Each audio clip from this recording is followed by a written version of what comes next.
Hello students, आज हम previous test discuss करेंगे। लास्ट लेक्चर में हमारी फर्स्ट एक्सरसाइज खत्म हो चुकी है। आज सेकेंड एक्सरसाइज स्टार्ट करने से पहले कुछ थियरम्स और कुछ टेस्ट दिए हुए हैं, वो हम लोग डिस्कस करेंगे। फर्स्ट थियरम दिया हुआ है, the sum of all angles of a triangle is 180 degree. ठीक है, फर्स्ट थियरम आपको दिया हुआ है, the sum of all angles of a triangle is 180 degree. The sum of all angles of a triangle is 180 degree. S मैंने आपको पहले ही बता दिया, जो भी थियरम्स वगैरह हम लोग सब चैप्टर के लास्ट में डिस्कस करेंगे। मैं सिर्फ अभी सब कंसेप्ट्स बता रहा हूँ, जो भी प्रॉपर्टीज अभी आने वाली सबके कंसेप्ट्स क्लियर कर देता हूँ। इसमें क्या दिया है, the sum of all angles of a triangle 180 degree. मतलब अगर आपको कभी भी ट्राइंगल दिया होगा, कोई भी ट्राइंगल दिया होगा आपको क्वेश्चन में, कोई भी आपको ट्राइंगल दिया होगा, तो आप क्या करोगे, this angle plus this angle plus this angle is equal to 180 degree.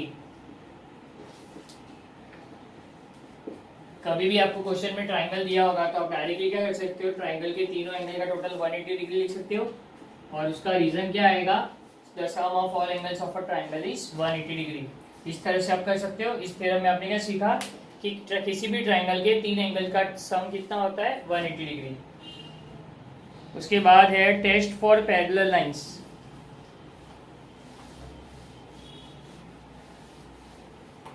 Next part क्या दिया है, टेस्ट फॉर पैरेलल लाइंस, जिसमें फर्स्ट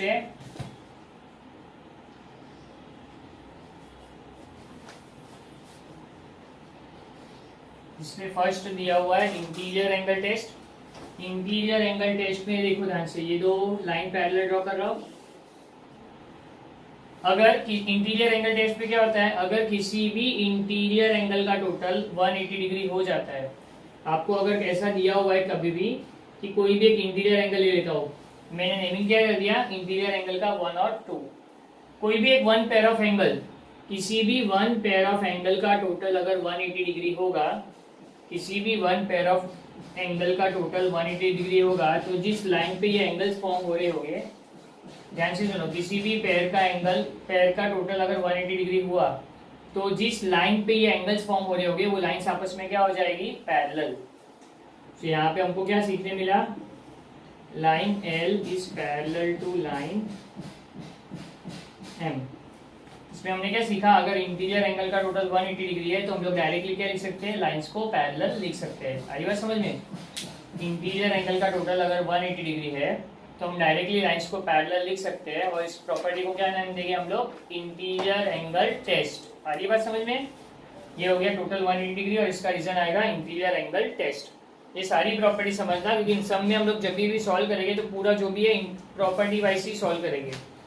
तो अभी तुमने एक प्रॉपर्टी क्या सीखा, the sum of all angles of a triangle is 180 degree. अगर आपको कोई भी ट्राइंगल दिया होगा क्वेश्चन में, तो आप डायरेक्टली क्या कर सकते हो, तीनों एंगल का टोटल 180 डिग्री ले सकते हो, और जिसका रीजन होगा the sum of all angles of a triangle is 180 degree. फिर सेकंड वाले पार्ट में, अगर आपको सेकंड में क्या देखा, interior angle test. Interior angle test में हमने क्या देखा, अगर इंटीरियर एंगल का टोटल 180 डिग्री है तो आप लाइंस को पैरेलल बता सकते हो, और इसका रीजन आएगा interior angle test. Interior angle test के बाद नेक्स्ट है alternate angle test.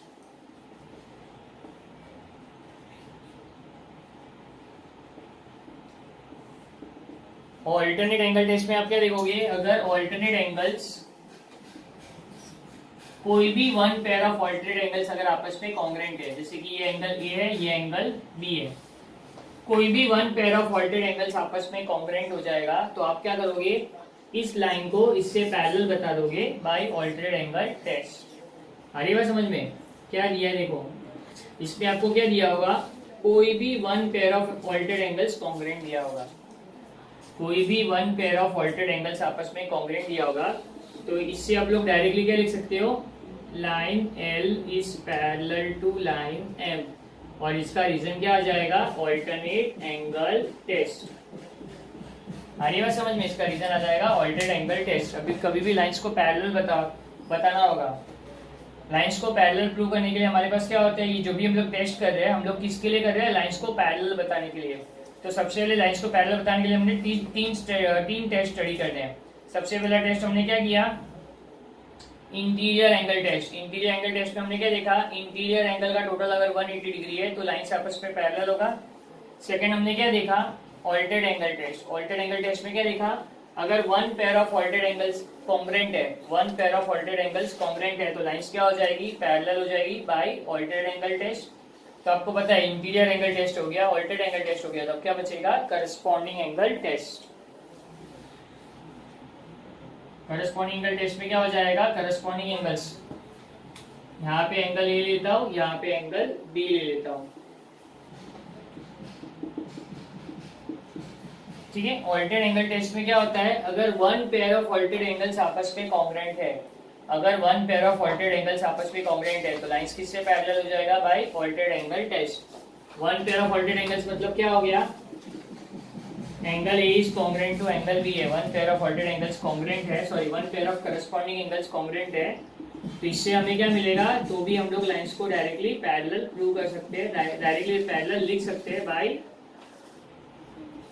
Corresponding angle test, ठीक है। आ रही है बात समझ में। हमने क्या देखा, अगर हम लोग, मैं वापिस बता रहा हूँ, 3 टेस्ट हमने स्टडी किया और ये तीनों टेस्ट हमने किसके लिए किए, लाइंस को पैरेलल किस तरह से ला सकते हैं, क्योंकि हमें क्वेश्चन में दिया होगा कभी कभी लाइंस को पैरेलल है कि नहीं, प्रूव करो। तो ये 3 टेस्ट हमको ध्यान रखना है कि जिससे हम लाइंस को पैरेलल प्रूव कर सकते हैं। सबसे पहला इंटीरियर एंगल टेस्ट, दूसरा ऑल्टेड एंगल टेस्ट और third corresponding angle test. Interior angle test में आपने क्या देखा, अगर one pair of interior angles का टोटल 180 डिग्री होगा तो आप डायरेक्टली क्या लिख सकते हो, lines are parallel by interior angle test. Second में आपने ऑल्टेड एंगल टेस्ट में क्या देखा, अगर वन पेयर ऑफ ऑल्टेड एंगल्स कॉन्ग्रुएंट है तो भी आप लाइंस को डायरेक्टली पैरेलल बता सकते हो बाय ऑल्टेड एंगल टेस्ट। थर्ड में आपने क्या देखा कि अगर corresponding angles, one pair of corresponding angles अगर आपस में कॉन्ग्रुएंट है तो भी आप लोग लाइंस को पैरेलल बता सकते हो। अगर one pair of corresponding angles आपस में कॉन्ग्रुएंट है तो भी आपको लाइंस को पैरेलल बता सकते हो बाय करस्पॉन्डिंग एंगल टेस्ट, ठीक है। तो इसमें यहाँ पे 3 थियरम, सॉरी 1 थियरम और 3 टेस्ट थे, तो मैंने तीनों के बारे में आपको बता दिया है। अब मैं सीधा एक्सरसाइज पे आ रहा हूँ, जो जो मेन चीजें मैंने बता दी है, एक्सरसाइज पे आते हैं।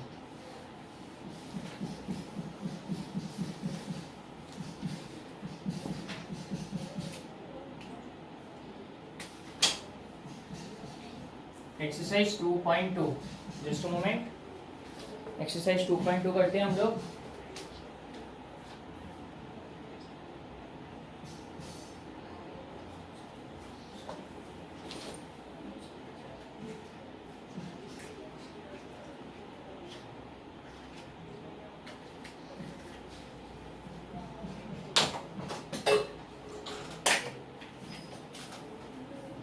नहीं लगेगा, हेडिंग पे नहीं होगा, ये रीजन क्यों आ रहा है? जस्ट अ मोमेंट स्टूडेंट्स, मैं जरा मार्कर चेंज कर देता हूँ।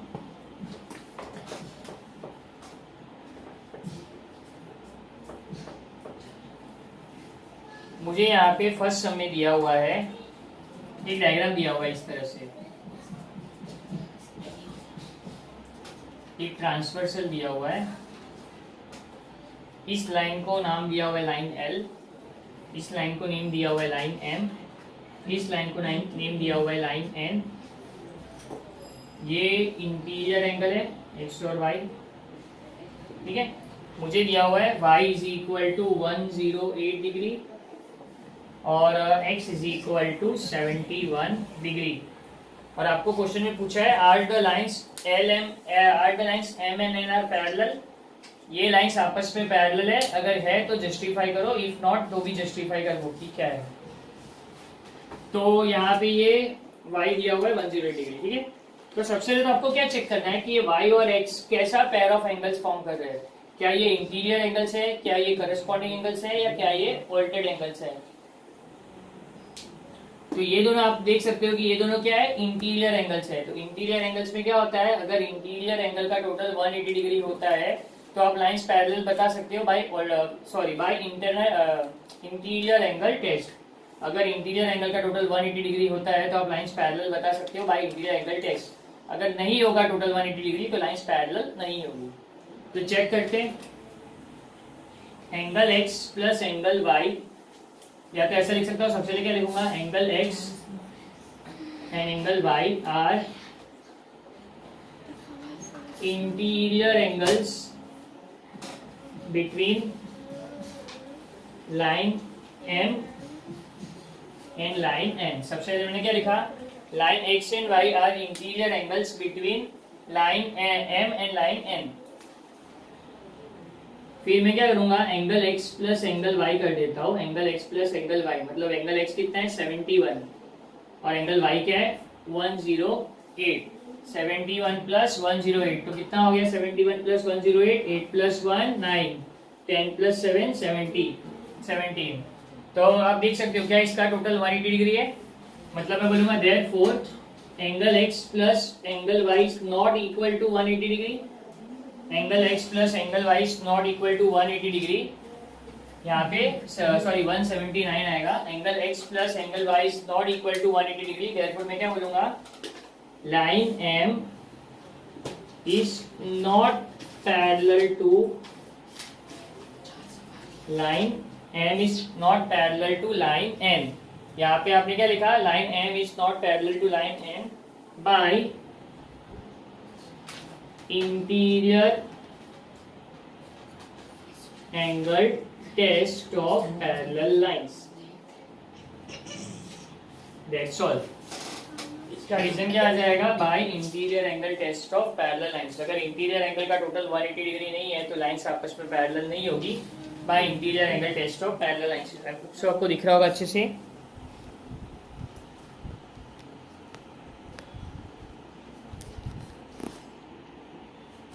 या फाइन।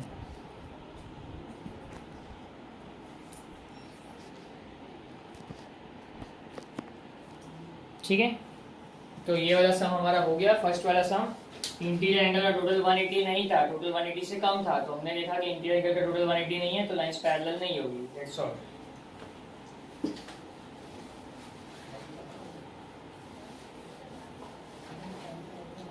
फर्स्ट सम हो चुका है, सेकंड सम पे आते हैं।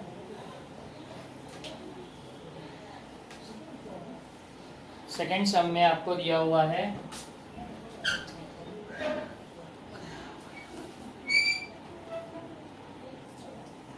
तो यहाँ पे आपको दो लाइंस दी हुई है, लाइन एल और लाइन एम, और एक आपको एक लाइन दी है जो ये दोनों लाइंस को कट कर रही है, लाइन एन।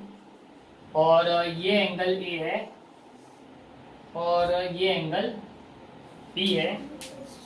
आपको बोला हुआ है angle A is congruent to angle B, ये आपको दिया हुआ है। आपको ये वाला पार्ट गिवन है, आपको टू प्रूव करना है। आपको टू प्रूव क्या करना है, यहाँ पे line L is parallel to line M. ठीक है, तो यहाँ पे मैं क्या कर रहा हूँ, इसको पॉइंट सी ले लेता हूँ। Take a point C as shown in the figure. सबसे पहले क्या करेंगे, take a point C as shown in the figure. क्या किया मैंने, आपको क्वेश्चन में आपको क्या दिया था, एंगल ए और एंगल बी आपस में कॉन्ग्रुएंट है और आपको प्रूव करना है कि लाइन एल और लाइन एम आपस में पैरेलल है। मैंने एक्स्ट्रा पार्ट किया, पॉइंट सी ले लिया यहाँ पे। ठीक है, as shown in the figure. इसका रीजन भी मैं बताता हूँ क्यों लिया। सबसे पहले देखो, angle A is congruent to angle C. Angle A और एंगल सी कॉन्ग्रुएंट है। व्हाई?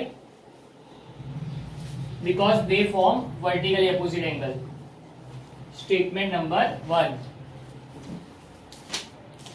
उसके बाद एंगल ए और एंगल बी भी कॉन्ग्रुएंट है। Angle A is congruent to angle B और इसका रीजन क्या आ जाएगा, गिवन। क्वेश्चन में दिया हुआ है ना, ए इज कॉन्ग्रुएंट टू बी, इसके लिए मैंने लिख दिया गिवन। ये हो गया स्टेटमेंट नंबर 2। तो फ्रॉम स्टेटमेंट 1 और स्टेटमेंट 2 आप देख सकते हैं दोनों का आरएचएस सेम है, सॉरी दोनों का एलएचएस सेम है। स्टेटमेंट 1 और स्टेटमेंट 2 में आप देख सकते हैं दोनों का एलएचएस सेम है। अगर एलएचएस सेम होगा तो क्या हो जाएगा, आरएचएस भी सेम हो जाएगा। Therefore angle C is congruent to angle B from 1 and 2। ठीक है ना, पहले मैंने ए को सी से कॉन्ग्रुएंट लिया बाय वर्टिकली अपोजिट एंगल, फिर बी को सी, फिर ए को बी से कॉन्ग्रुएंट लिया गिवन। तो लेफ्ट हैंड साइड इक्वल हो गया तो राइट हैंड साइड भी इक्वल, तो सी इज कॉन्ग्रुएंट टू बी हो गया। लेकिन अगर हम ध्यान से देखेंगे तो एंगल सी और एंगल बी कैसे एंगल है, एंगल सी और एंगल बी कैसे एंगल है, करस्पॉन्डिंग एंगल से। तो क्या लिखने का, but angle C and angle B form corresponding angles, but angle C and angle B form corresponding angles, therefore line L is parallel to line M। अगर one pair of corresponding angles congruent मिल जाएगी, अगर one pair of corresponding angles congruent मिल जाएगी तो आप क्या बोलोगे, lines parallel हो जाएगा by corresponding angle test, by corresponding angle test, that's all। अगर one pair of corresponding angles congruent मिल जाएगी तो लाइंस पैरेलल हो जाएगी by corresponding angle test. Done. देख लो अच्छे से, फिर हम लोग आते हैं थर्ड सम पे।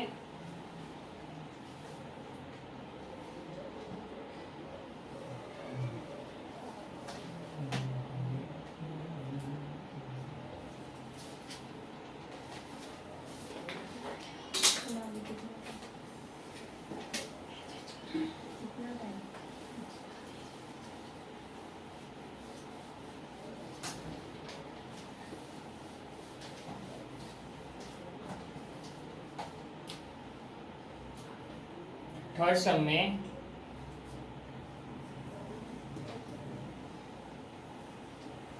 एक लाइन, ये सेकंड लाइन और ये थर्ड लाइन आपस में पैरेलल है और एक ट्रांसवर्सल दिया हुआ है इस तरफ। इसका नेमिंग है एल, एम और एन। ये तीनों लाइन आपस में कुछ इस तरह से दी हुई है और ये एंगल बी है, ये एंगल ए है, ये एंगल x है और ये एंगल y है। आपको गिवन वाले पार्ट में दिया हुआ है angle A is congruent to angle B, angle A is congruent to angle B और angle x is congruent to angle y। मुझे प्रूव करना है line L is parallel to line M, sorry line L is parallel to line M। ठीक है, सो यहाँ पे हम लोग देखेंगे किस तरह से सॉल्व करना है। प्रूफ, सबसे पहले प्रूफ में मुझे क्या दिया है, angle A is congruent to angle B, angle A is congruent to angle B. इसका रीजन क्या आ जाएगा, गिवन क्वेश्चन में दिया एंगल ए और एंगल बी कॉन्ग्रुएंट है, लेकिन एंगल ए और एंगल बी को ध्यान से देखोगे तो कैसे एंगल है, करस्पॉन्डिंग एंगल है एंगल ए और angle B, but they form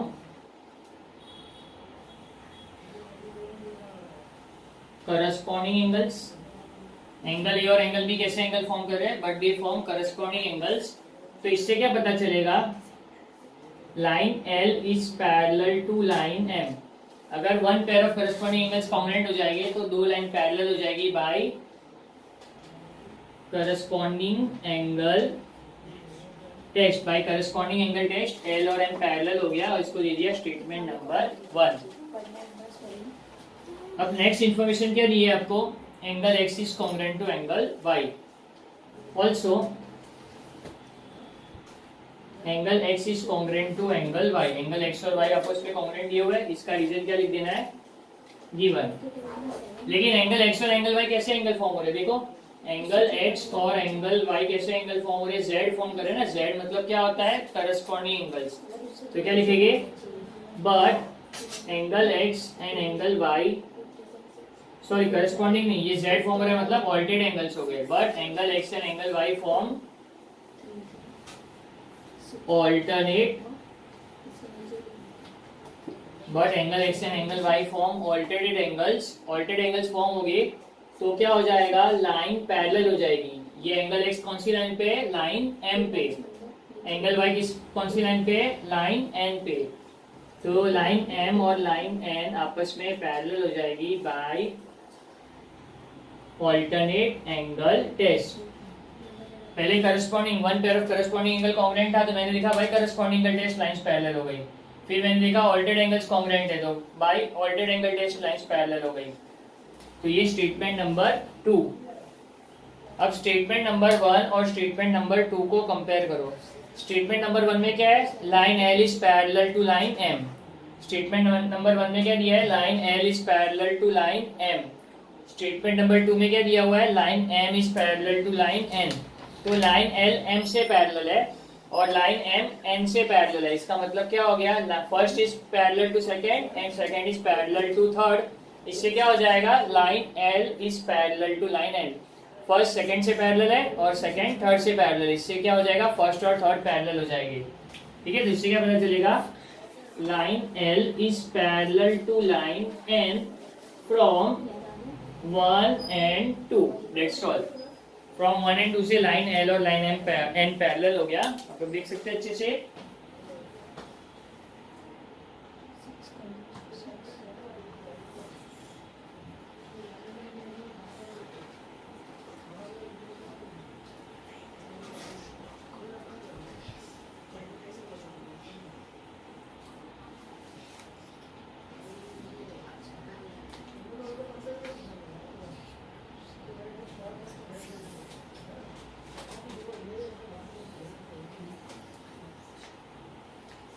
चलिए आगे बढ़ते हैं।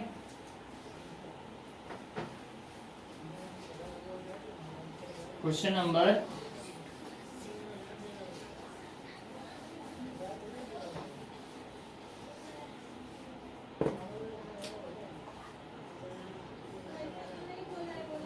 क्वेश्चन नंबर 4 काफी लेंदी सम है। क्वेश्चन नंबर 4 करते हैं। क्वेश्चन नंबर 5 और 6 नेक्स्ट लेक्चर में करेंगे क्योंकि सब लेंदी सम्स है। ठीक है, क्वेश्चन नंबर 4 करते हैं हम लोग। क्वेश्चन नंबर 4 में आपको कुछ डायग्राम इस तरह से दिया हुआ है।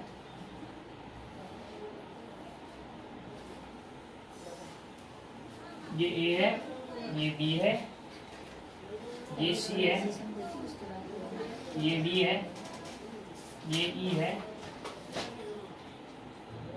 ये 100 डिग्री है, ये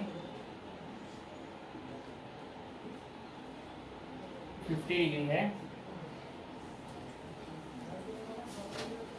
तो गिवन में क्या लिख देना है आपको, गिवन में आपको लिखना है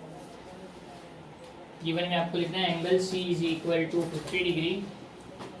सॉरी, सबसे पहले आपको लिखना है line ray B A is parallel to ray D. ये क्वेश्चन में दिया हुआ है। फिर angle C is equal to 50 degree और angle D is equal to 100 degree. और आपको 2 फाइंड करना है। Measure of angle A B C आपको फाइंड करना है। या आपको एक कंस्ट्रक्शन ड्रॉ करना होगा। Draw line X Y parallel to, draw line X Y, एक एक्स वाई एक लाइन ड्रॉ करनी होगी। Draw line X Y parallel to line A B. Draw line X Y parallel to line A B passing through point सी।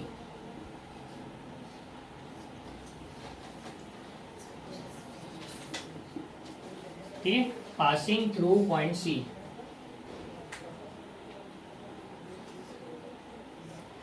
मुझे एक line draw करनी है X Y, एक X Y line draw करनी है parallel to A B passing through point C such that क्या हो जाएगा, X dash C dash Y. इस तरह से मैंने कर दिया कंस्ट्रक्शन। अब सॉल्यूशन में देखो ध्यान से।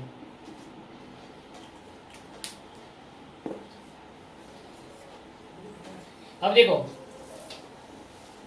लाइन ए बी किससे पैरेलल दी है, मेरे को क्वेश्चन में दिया हुआ है ray B A is parallel to ray B. Ray B A और रे डी पैरेलल है। क्वेश्चन में आपको दिया है ray B A is parallel to ray D. ये वाला पार्ट क्या है, गिवन। और यहाँ पे लाइन बी ए लिख देता हूँ या तो रे बी ए लिख देता हूँ। यहाँ पे ये कन्वीनियंट रहेगा आपको समझने में। लाइन एक्स वाई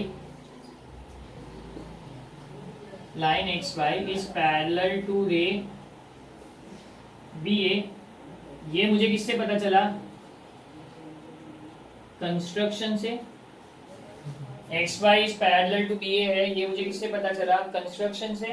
तो स्टेप नंबर 1 में देखिए और स्टेप नंबर 2 को देखिए। स्टेप नंबर 1 और स्टेप नंबर 2 से आपको पता कैसे क्या चला, बी ए जो लाइन है, बी ए पैरेलल है डी से, बी ए पैरेलल है डी से, और बी ए पैरेलल है एक्स वाई से। इसका मतलब ये लाइन इससे पैरेलल है और ये लाइन फिर से इससे भी पैरेलल है। इसका मतलब क्या हो गया, तीनों आपस में पैरेलल हो गए।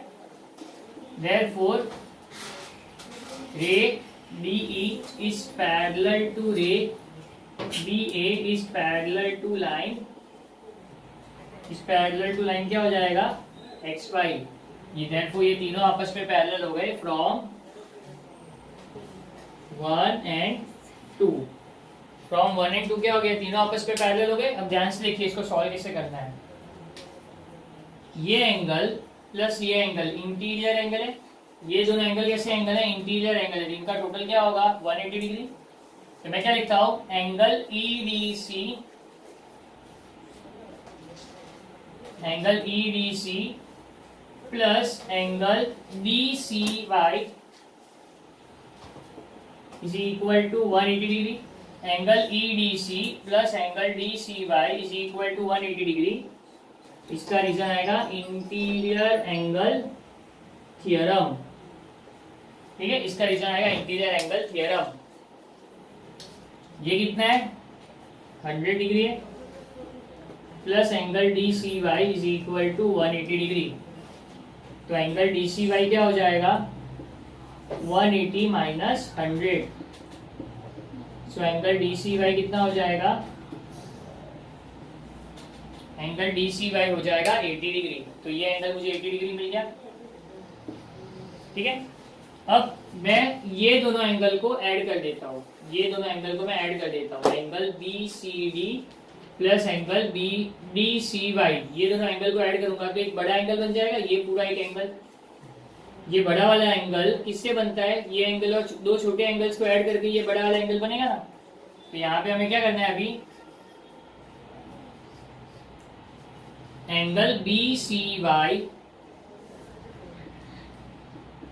Angle B C Y is equal to angle B C D, is equal to angle B C D, angle B C Y is equal to angle B C D plus D C Y, plus angle D C Y.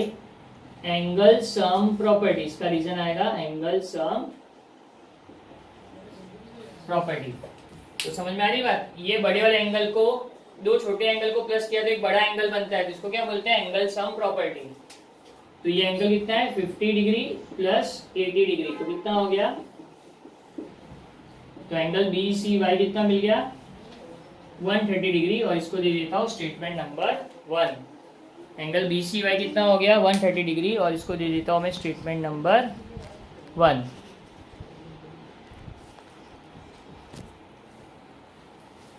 अब आप देखो यहां तक तो सम हो गया है।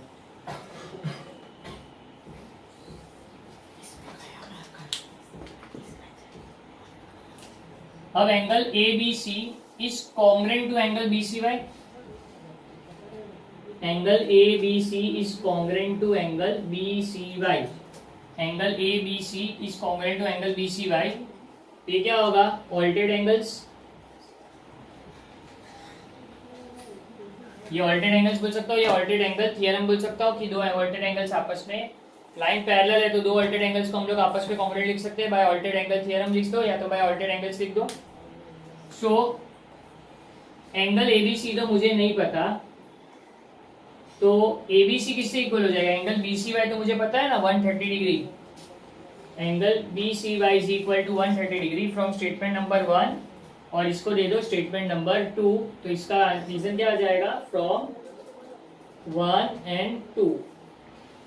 मैंने क्या किया, सबसे पहले मैं अभी डायग्राम से समझा रहा हूँ। पहले मैंने क्या किया, ये एंगल और ये एंगल, ये दोनों एंगल कैसे एंगल्स थे, इंटीरियर एंगल्स। तो जब भी लाइन पैरेलल होती है तो इंटीरियर एंगल का टोटल कितना होता है 180 डिग्री। अगर ये 100 है तो ये क्या हो जाएगा 180 माइनस 100, तो ये हो गया 80 डिग्री। ठीक है, ये 80 डिग्री। फिर मैंने क्या किया, ये बड़ा वाला एंगल इसका सम ले लिया। ये बड़े वाले एंगल क्या, ये बड़ा वाला एंगल कैसे बनेगा, ये दोनों छोटे एंगल्स को ऐड करके बनेगा ना बड़ा वाला एंगल। तो ये बड़ा वाला एंगल BCY कितना हो गया 50 डिग्री प्लस 80 डिग्री। तो एंगल BCY कितना हो गया 130 डिग्री। अब ध्यान से देखा तो फिर मैंने ये लाइन इससे पैरेलल है ना, तो ये पूरा क्या हो जाएगा ये पूरा हो जाएगा ऑल्टरनेट एंगल। तो ये पूरा एंगल कितना है 130 डिग्री। अगर ये 130 डिग्री है तो ये भी 130 डिग्री होगा, because they form altered angles, और ऑल्टर्ड एंगल्स आपस में कॉन्ग्रुएंट होते हैं। तो ये 130 डिग्री है तो ये भी 130 डिग्री हो गया। और मुझे फाइंड करना था angle ABC, therefore angle ABC is equal to 130 degree. That's solve. ठीक है, ये वाला पार्ट हमारा 1 to 4 क्वेश्चन हो गया। नेक्स्ट लेक्चर में हम लोग क्या करेंगे, क्वेश्चन नंबर 5 करेंगे, क्वेश्चन नंबर 6 करेंगे, और साथ साथ में प्रॉब्लम सेट के भी कुछ सम्स ले लेंगे, जिससे ये पार्ट हमारा खत्म हो जाएगा। तो आज के लिए इतना ही, ये 4 सम प्रैक्टिस कर लीजिए। नेक्स्ट लेक्चर में मिलते हैं। चलिए देन, बाय।